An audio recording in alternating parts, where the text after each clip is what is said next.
Hi, I'm Pam Jenoff, and this is the story behind my stories. You're listening to the Author Stories Podcast, bringing you the story behind the stories and the storytellers. Margaret White, Terry Brooks, Sheena Kamal, Matthew Quick, JT Ellison, Walt D. Williams, Brad Ford, Corey, Dr. O, Brandon Sanderson, Robin Hobb, Ernest Klein, Jim Butcher, Charlene Harris. Visit hankgarner.com for archives of all the shows. Today's guest is Pam Jenoff.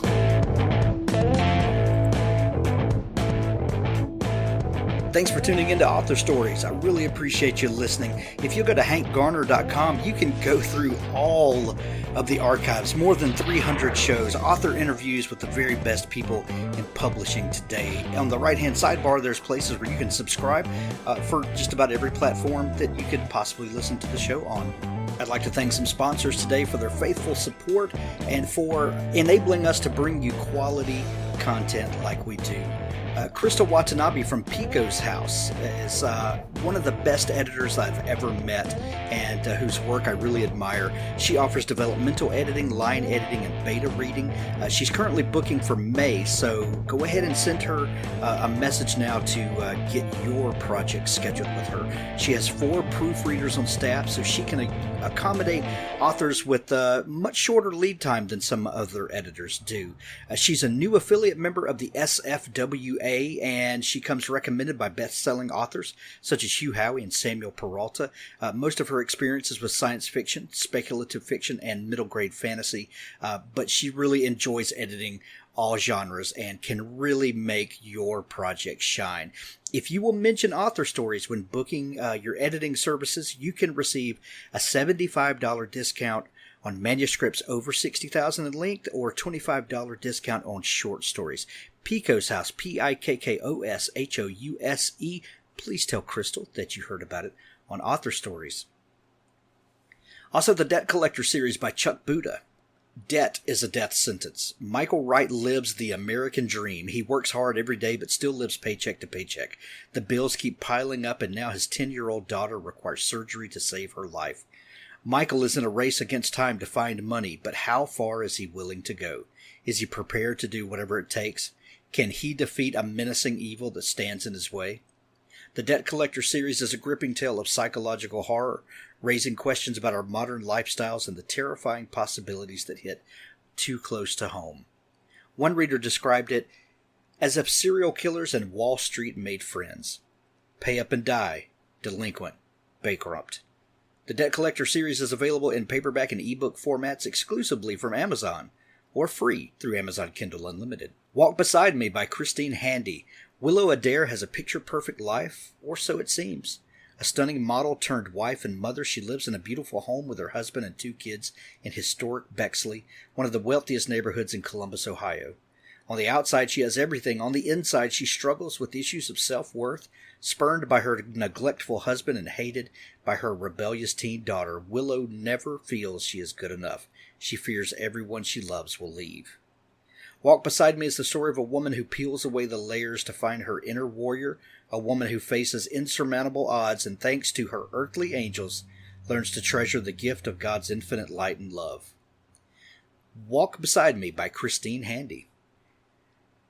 Thank you to all of our sponsors for making the show possible. If you would like to sponsor the show, please go to hankgarner.com, and there's a link in the top menu bar where you can do that.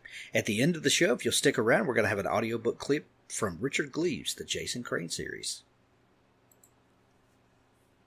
Well, thanks for joining me again for the Author Stories Podcast, where I bring you the story behind the stories and the storytellers. Today, I'm really excited to have Pam Jenoff on the show today. She has a book that is out in paperback now called The Orphans Tale. I have been reading this book. It is absolutely amazing. I know that you all are going to love it. And welcome to the show, Pam. Thanks so much for having me. I'm excited to have you. We begin each show with the same question, and that question is, what is your first memory of wanting to be a writer or a storyteller? Oh, it's so early, I almost can't remember it. I wanted to write as long as I can remember. So, somewhere right now in a box in my closet, I actually have one of my original story writing attempts. And that was, I couldn't have been more than 5 or 6. So, it's been really with me lifelong. That I love it.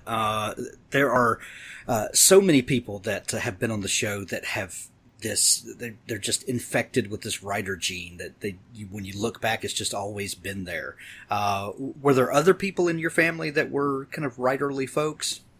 No, but I think there was just a love of books and of reading that were there, always. Yes. Yeah. Were you a bookish kid? Did you love stories? I did, and in fact, I think my earliest aspirations would not have been writer, but maybe librarian. So I sort of had that index card in all of my books that I made my friends sign before they borrowed them. Well, what kinds of books did you love? Well, in some sense, I've always liked historical fiction, which is what I write now. So, I mean, I'm thinking back to the Betsy Tacy books by Maud Hart Lovelace were really good. And in my own sort of era that I write in, World War II, I think there are some books that were just really formative for me in terms of the youth, slash young adult period of literature. Gotcha. What did you study in college? What did you think you were going to do with the rest of your life? Well, I was an international affairs major undergrad at GW, George Washington University, and I did a master's in history at Cambridge in England. So after those two stints, I actually spent a time in government service at the Pentagon and then overseas as a foreign service officer for the State Department. So that was my initial career. I later came back to the United States and went to law school, and so that was my second career. Wow. What was it that drew you to public service and to George Washington University?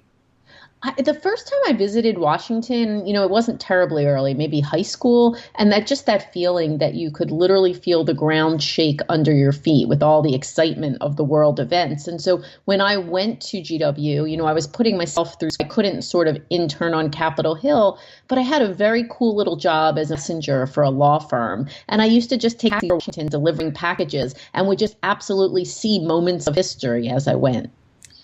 Wow. A lot of your books are historical fiction. What is it, do you think, that intrigues you so much about these stories from the past? It's an interesting question. So I don't think I set out to write historical fiction per se. In fact, when I became serious sort of about being a writer maybe 15 years ago, I started with two projects, and one was historical and one was not. And the historical one resonated more with my writing group at the time, and so off I went.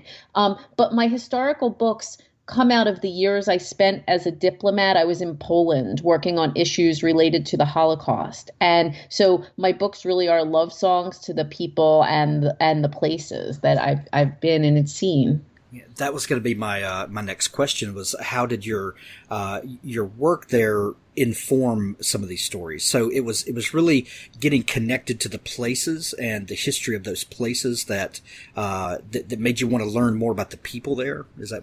So when I was sent over to Poland, it was in the mid-1990s, and there were many issues from World War II that the Poles had not been able to resolve during communism, of property restitution and preservation of concentration camps. And the U.S. government put me in charge of those issues while I was there. And the reason they did that was because I myself am Jewish, and I had developed a very close bond with the elderly Holocaust survivors that were still living in Poland. And so it sort of made me a natural fit.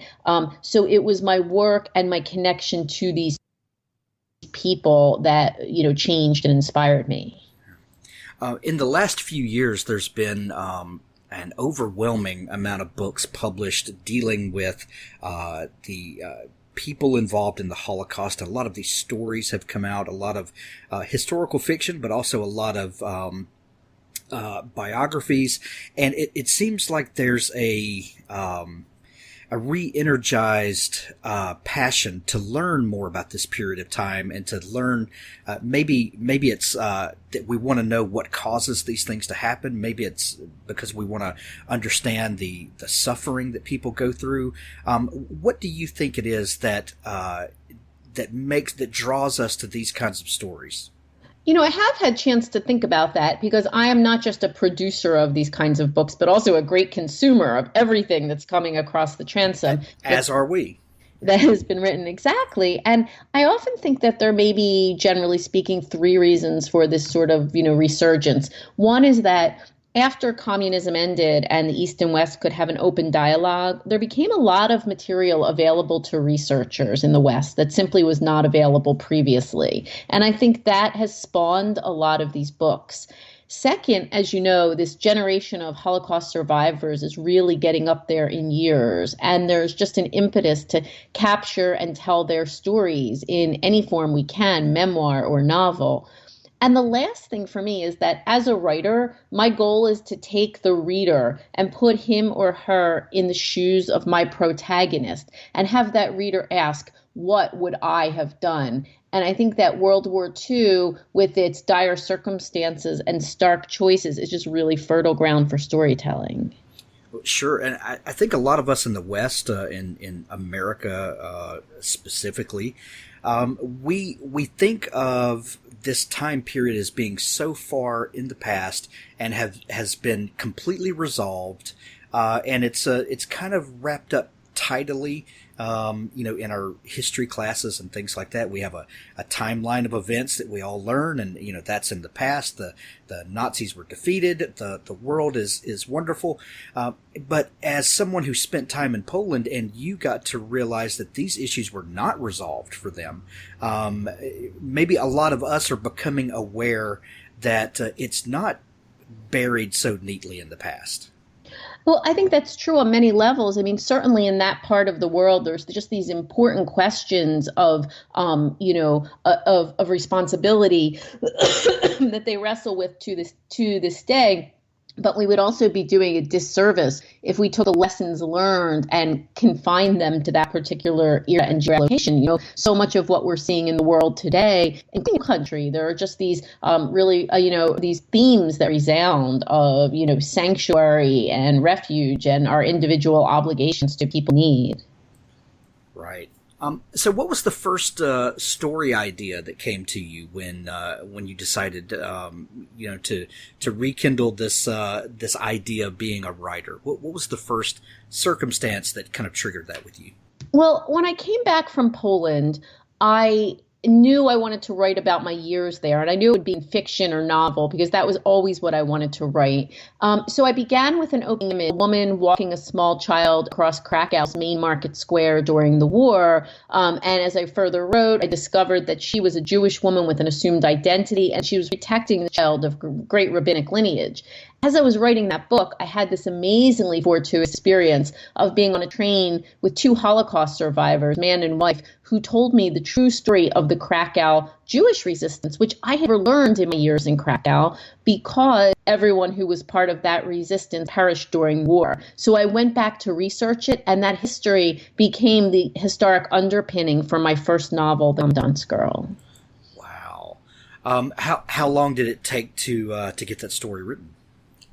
Well, it's a funny thing so when I decided, I should back up a little bit, when I decided to become a writer, if you will, I had this lifelong dream, but all through my years in Europe and school, when I had plenty of time to do it, I never really got started.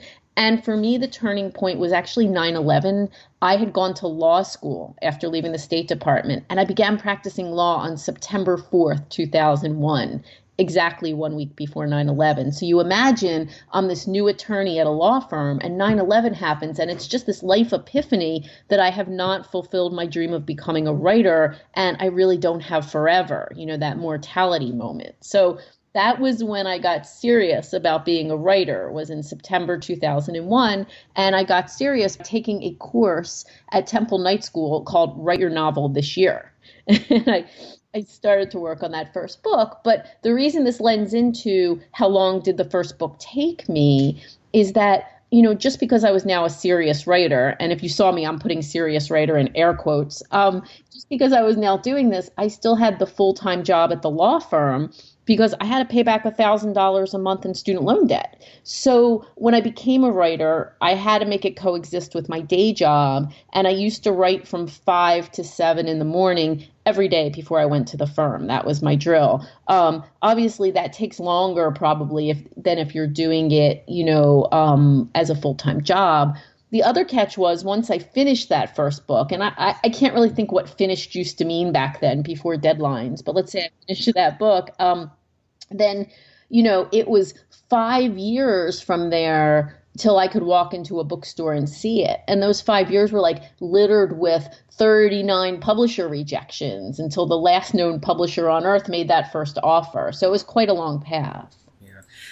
You had to have known, though, deep down inside that this story, this book, The Kommandant Girl, that there was something special about it, though. Well, it was to me. I mean, everybody sort of feels that way. And I still remember the person who would then become my agent at that period of time when I was querying, writing me this message that said, tell me why this is different than all those other Holocaust novels, and I remember in a very lawyerly way sending him an email saying, it's different for these 3 reasons or something like that. So I felt that my story was different. But really, when I think back to the things that made the difference in getting published, I don't think it's the originality of the story or, dare I say it, even the quality of the work. I think it's simply a question of the discipline to keep writing, the tenacity to keep knocking on the door after, rejection after rejection after rejection. And third, the ability to revise. So when an agent or editor says, I like the premise, but it needs a lot of work, to be able to and willing to do that. Yeah. After you finished that book and started shopping it, did you start working on another book, or was this your sole focus? Well, I did. So the initial round of, submissions of the first book, The Kommandant Girl, were rejected by everybody. And the agent, bless his heart, said, because he wasn't making a dime off me at this point, he said, go write another book and we'll sell that one first. So I worked on a book for about 11 months until, I'll never forget, it was a Friday afternoon, April 8th, 2005. And I was sitting at the law firm and the agent's number popped up on my caller ID, which is odd because they usually don't call you. So I picked up the phone and I said, are you firing me? And in fact, he was not. He was calling to tell me that someone had made an offer on Kommandant Girl 11 months after we'd submitted it. Oh, wow. Wow. And what happened with the other book that you were working on? That actually became my third novel, Almost Home, which was a more modern book. So I should say The Orphans Tale is my 9th novel right now. So we're over the past, 10 or 11 years we're talking about. What was it like switching gears and writing Almost Home, that more modern tale, after immersing yourself in The Kommandant Girl? It was very much a passion project, too. Although I have to tell you, the funniest thing about writing historical fiction, I was on a panel maybe 2 years ago with 2 other authors whose books are set in the present day. And one of them said, yeah, just kind of turn on the computer and start writing. And I did such a double take, right? Because with historical fiction, there's this massive research component as well. Well, yeah, and I was kind of leading up to that, of course, you spent a lot of time on site where some of these stories come from, and that is research in a way. But when you get an idea for a story, what does that research project start looking like for you? Well, it depends when in time we're talking about. Quite honestly, these days, when I have an idea, I start writing it up, and then I check in pretty quickly with my agent and editor to make sure this is kind of in the zone, because book publishing is competitive these days. They're never going to tell me what to write, but there have been times when they've said, no, that just isn't the project for right now. So I check in pretty quickly, but assuming I'm getting sort of the green light on it, it can happen in any number of ways. So when I was working on The Orphans Tale, I found these 2 true stories in the Yad Vashem online archive, the Holocaust Museum, the memorial in Israel. And one of them had to do with a circus during World War II that had rescued Jews, a German circus. So as I was looking into the topic, I walked across campus at the university where I teach at Rutgers. And in the library there was actually a book called Jews in Popular German Entertainment, 1870 to 1950. And I opened this book, and it has a whole chapter on Jewish circuses in Europe before the war. Never heard of such a thing. And it was this rich history that I just sort of stumbled on. Oh, wow. So as you're reading through that, did the idea for the Orphan's Tale come to you? Yes, it combined. So it came from the story about the circus and a horrific story about a train of unknown children, babies that were being sent to a concentration camp. And in my story, these came together because a young Dutch girl, Noah, happens upon the train, rescues one of the babies, and finds shelter with the circus. So the Jewish circus wasn't my story per se, but it became the backstory for one of my characters. And became a very vivid backdrop to put this other story on. A really, really unique combination. Thank you. Thank you. So when you started working on the Orphan's Tale, how long did it take to get these kind of disparate stories where they started kind of clicking and you realized, okay, this is a story I can tell on top of this story, and just kind of walk us through what that process is like for laying out the book in those early stages. Well, it's funny because when you say how long, I always have to hesitate because of my writing process. So I'm sure you've heard this before, that they put writers into two groups, plotters and pantsers. Oh, and yeah. Plotters are those dear souls that write everything in a linear fashion with an outline ever so nicely.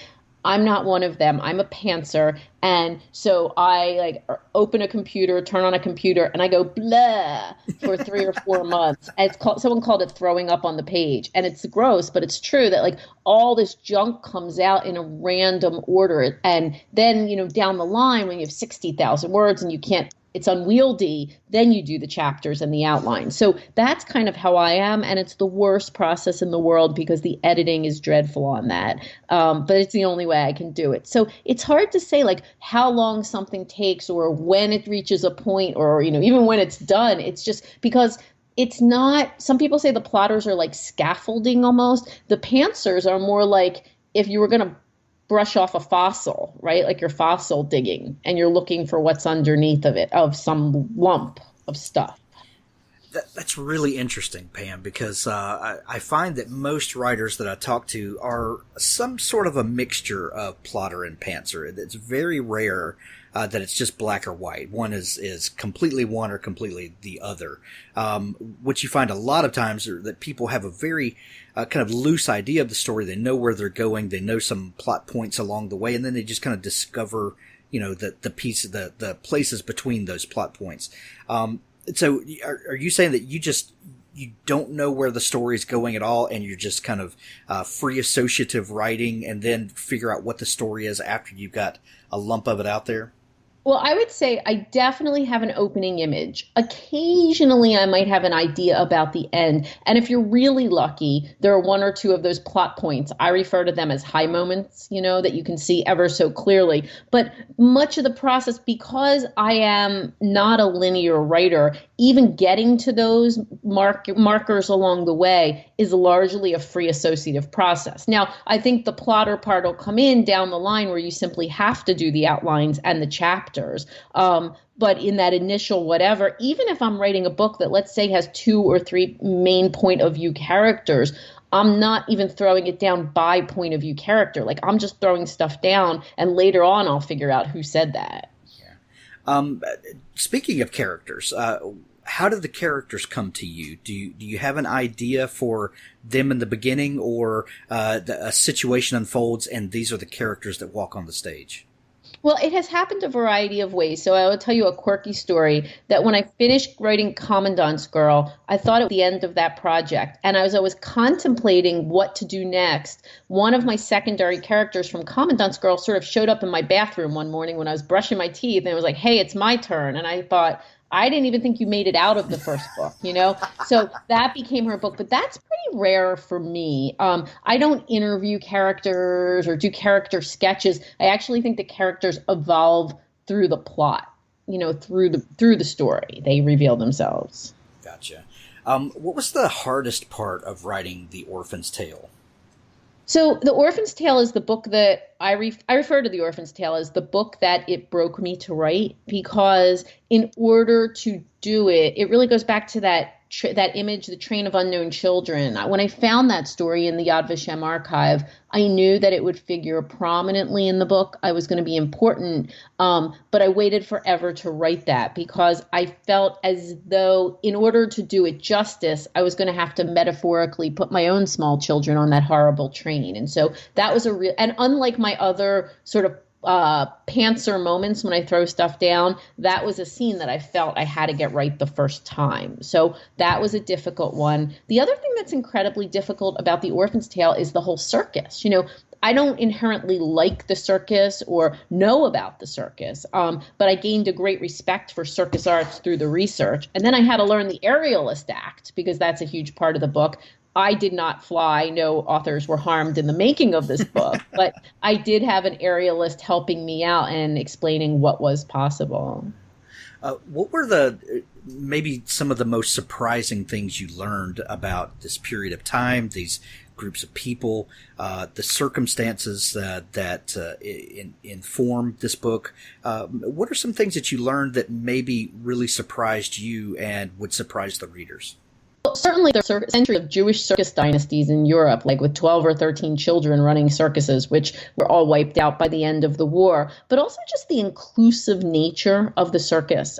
There was a real life circus, Circus Althoff, that rescued Jews. And the circus owner, when he was listed as a righteous Gentile in Yad Vashem, he said, "We circus folk see no difference as to race or religion." And when you think about that inclusiveness and that kind of acceptance, particularly in that time period, it was just extraordinary. For sure. In the atmosphere that we find ourselves in, the highly politically charged atmosphere, do you think there are some lessons here that we could learn as a people that are constantly yelling at one another? Well, I do have to say that I never set out, in the past, I had never set out with a political message while I was writing the book. And The Orphans Tale came out a month after the inauguration. So it came out in February. And obviously everything was sort of rising to the forefront with immigration and refugees and all of that. And it really caused me to think hard about the themes in the book that had sort of emerged without knowing about, our individual moral responsibility to help people. So that was very interesting for me. I will tell you, in the way we've all become more politically sensitive and politically aware, the project I'm working on presently, I did see a political message right at the outset, if you will, and it was about the trust people place in their government and whether or not it is warranted. So I actually think we're all thinking a little differently these days. Yeah. The Orphan's Tale has been described as a beautiful and heart-wrenching novel. I can attest to that. From one page to the next, I'm going through the whole roller coaster of emotions. How, as a writer, do you ensure that the reader is not just drowned in sorrow, but that there are moments of levity? There's a great thread of a love story there. How do you weave those in so that the reader feels that there is some hope left in the world?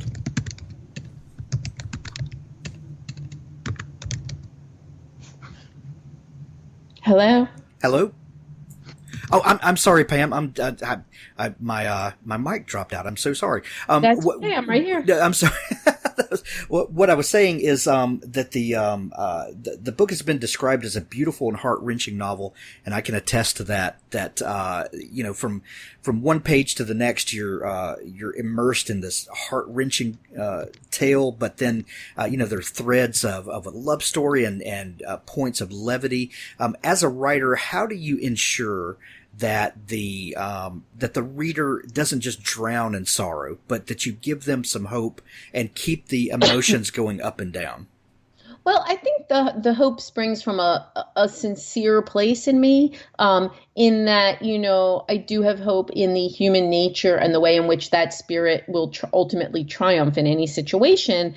And of course, the other thing we have to realize is that this is not a story that takes place in a vacuum. These are people, to a large extent, living their ordinary lives and, having babies and getting married and falling in love. And so that juxtaposition of the normal alongside the very the very worst is what makes it both easier to bear and yet somehow, unfathomable. When you finish writing one of these books, is it a sense of relief? Is it do you miss the characters? What is it like closing out a project like this? Well, usually by the time you finish it, you're like up to here with it, right? Right. So like you want to put it aside, and I don't let myself think about the next one until the one I'm working on is done, right? That's too tempting. So there's almost this strange void. Like I just turned in a manuscript to my editor a couple weeks ago, and I'm waiting for feedback. And notwithstanding the fact that, by the way, I still have a day job teaching law school and I have children, I have plenty to do, I almost feel unemployed. It's like it's almost like if I don't have that constant deadline where I'm getting up every day at 5 to start writing, I'm almost a little bit out of sorts. It's like not working out. Right. What do you maintain a daily writing habit? So going back to when I started and I had to write from 5 to 7 in the morning, I will always take 5 a.m. because it always works for me. I don't get till 7 because other things sort of intervene, but I do that first writing session at 5, and I'm a short burst writer. So if you gave me 8 hours in a day, I don't know what to do with 8 hours, but I would like to touch the paper 7 days a week. So once I gave myself 100 days of writing challenge to see if I could write every day for 100 days, and it felt so good, I just kept going. I like short and consistent bursts. Yeah. Did how many words did you accumulate in that 100 days? Do you remember? I don't. It was to finish a project, and it was the previous book before the Orphans Tale, which was called The Last Summer at Chelsea Beach. And I can tell you that the day I finished the manuscript, I had gone 299 consistent days to get that done. Wow, that's amazing. So that was fun. Yeah, for sure. The new book, it's out in paperback now, The Orphans Tale. I highly encourage everyone to go pick up a copy of it. Pam, you said you just recently turned in a manuscript. Can you talk about the next project coming up? Sure. My next book is centered around women who went into occupied Europe for the British government as part of the Special Operations Executive, to be radio operators or couriers and help ahead of the invasion on the ground over there. And there were a number of these women that disappeared, never to return again, under a German program called Night and Fog. And my story looks at what might have happened to them from 3 points of view: from one of the women who was over there in 1944, from their spy handler in 1945 who wants to know what happened to them, and from a woman in 1946 New York who finds their pictures in a suitcase after the spy handler has jumped off the top of Grand Central. So it's sort of a bit of a mystery from 3 different points of view. Whoa, that sounds epic. Any idea when publication is going to be? Early 2019, I'd guess about February or March, which sounds really far away, but feels terrifyingly soon to me. Is there a title yet? No, and it's so funny because someone in my publisher asked me that, what's the title? And I said, doesn't matter, you're going to change it anyway. Because it always winds up getting changed. I would have called it The Lost Girls or The Missing Girls, but every book this year has been Lost or Missing or Girls. So I assure you that will not be the title. Oh, Pam, if people are just learning about you and your work, where can they find you online to stay in touch with you and to find all of your back catalog and all that good stuff? So I always think that the greatest thing about this internet age is for writers and readers to be able to connect on a sustained kind of meaningful basis. So I would say my website is pamjenoff.com. It's PAMJENOFF. But I would also say find me on Facebook or Twitter. I'm not so good at like the Pinterest, Instagram thing, but Facebook or Twitter or email or wherever folks are hanging out online. Perfect. Pam, we're going to send everybody to pick up a copy of The Orphans Tale. Thank you so much for taking time to come on the show today. Thank you for having me. Thanks for listening to the Author Stories podcast. For more great author interviews like this one, go to hankgarner.com and dig through the archives. There's something there I know you'll love. Now stay tuned for a special audio clip from Richard Gleaves' The Jason Crane series. No use crying over spilled milk. Eliza hated that cliche. She'd grown up a cliché, her life a bowl of cherries, duck soup, easy as pie, child's play behind a white picket fence. Mother had been the Wyatt Earp of clichés, firing them off quick draw. A rotten apple spoils the barrel. Smile and the world smiles with you. Every dog has his day. Children should be seen and not heard. She believed them all, particularly this last. Eliza obliged, preferring to wander the streets of Wytheville, Virginia, on her own lonesome terms. The divorce left Laura a spinster librarian, and one false step on icy stairs left her an invalid as well. The accident happened on New Year's Eve, 1950. Laura had just locked the doors of Wytheville Public Library. We must make black-eyed peas tomorrow, Laura had been thinking, with turnip greens. That ensured a lucky new year, and if you swept some money over your threshold, a prosperous one, too. She loved those old Southern traditions. She looked both ways, checking for Negroes, but turned a heel on the icy marble of the stairs and fell into the bushes below, breaking the long bones in both legs. Eliza had taken advantage of her mother's absence. She'd lost her virginity that same night. She'd swept Ron Partridge over her threshold, initiating her own beloved tradition. She was nursing a hangover, giddily reliving the event. But around 8:30 she realized that her mother had not come down to breakfast. She checked her mother's bedroom, found it empty, took the bus down to the library, climbed the high stairs, knocked hard on the library doors, and heard a groan below. Laura lay under the William Penn barberry bushes, below the yellow-trimmed windows of the non-fiction section. Her white stockings ran Jezebel red with blood. Sweat and melted snow had soaked her blouse, and her gray forehead blazed. The broken bones didn't kill Laura Merrick. She lay in the hospital, wheezing, her legs mortared up in casts. She had few visitors after the first week. Her church group was glad to fret over a poor thing for a day or two, but they trickled away when Laura had the bad manners to linger. On Valentine's Day, as her mother slept, Eliza drew big, sloppy hearts on her casts. Laura harumphed when she woke and insisted on keeping her legs hidden beneath blankets afterwards. But in late March, something miraculous happened. Laura's self-control dropped. She ranted at nurses, spit at doctors, swore like a Navy pilot dropping F-bombs on Hiroshima. She had dementia, the doctors said.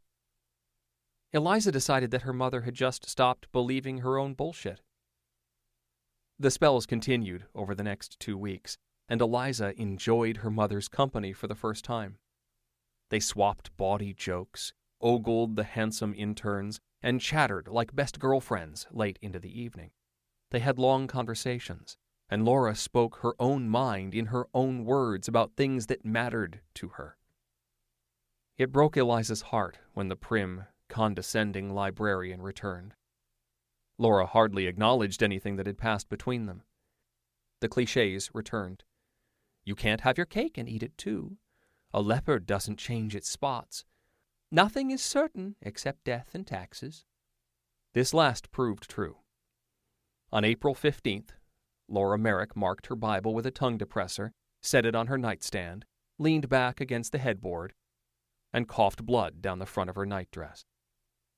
Eliza found her that way, dead as the proverbial doornail, and yes, the blood was thicker than water, just as her mother had always said. Much thicker than water, in fact, perhaps as thick as molasses in January.